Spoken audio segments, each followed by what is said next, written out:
বান্দা,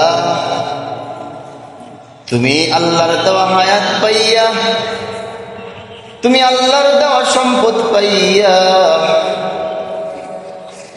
তুমি আল্লাহর দেওয়া হায়াত এবং আল্লাহর দেওয়া সম্পদ লইয়া আল্লাহর জমিনে তুমি বাহাদুরি করো।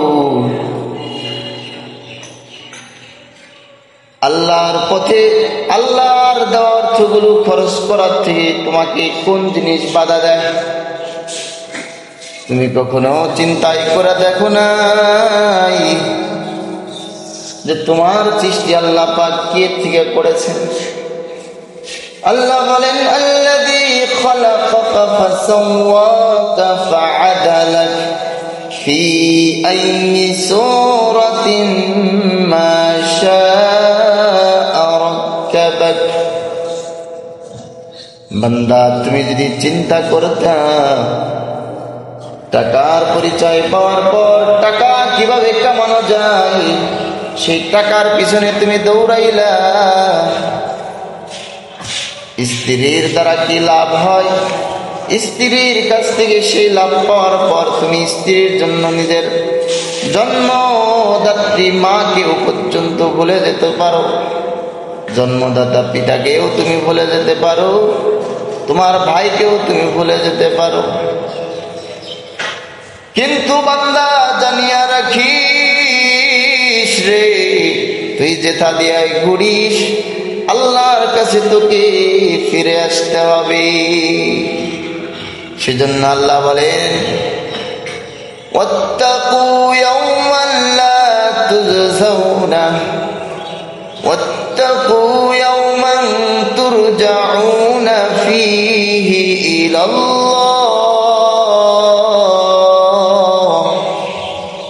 হে বান্দা, তুমি ওই দিনকে ভয় করো যেই দিন আমি আল্লাহর কাছে তোমাকে ফিরে আসতেই হবে। সেই দিন তোমার কি অবস্থা হবে? সেই দিন তুমি আল্লাহর সামনে দাঁড়ায়া দাঁড়ায়া কি জবাব দিবা? মালিক ছাড়া বান্দার কোনো উপায় নাই। যেই নবীকে আল্লাহ পাক আগে পিছনের সমস্ত গুনাহ মাফ করে দিয়েছিলেন, আহলে সুন্নাত ওয়াল জামাতের আকীদা, সকল জামানার সকল নবীরা মাসুম। সেই নবীও নামাজে দাঁড়ায় থাকতে থাকতে নিজের পা মোবারক ফুলা ফেলতেন। সেই নবীও জিহাদ করেছেন, সেই নবী রাষ্ট্র পরিচালনা করেছেন, সেই নবী আবার জিহাদের জন্য সাহাবায়ে কেরামদের উদ্বুদ্ধ করেছেন। আজকে সেই নবীর রেখে যাওয়া আদর্শ বাদ দিয়া তোমরা আব্রাহাম লিঙ্কনের চিন্তা চেতনা নিয়ে রাষ্ট্র পরিচালনা করে দুনিয়ার হায়াত শেষ করে কবরের পথে রওনা দিয়া তুমি মিরপুরের বুদ্ধিজীবী কবরস্থানে শুইলেই তুমি বুদ্ধিজীবী হইবা না। আল্লাহ বলে, বান্দা, তিন অবস্থায় যদি আমি আল্লাহর স্মরণ থেকে গাফিল না হয়, আমি আল্লাহ তারে কিয়ামতের ময়দানে আইনা ইয়া উলিল আলবাব বলে তাকে ডাক দিব।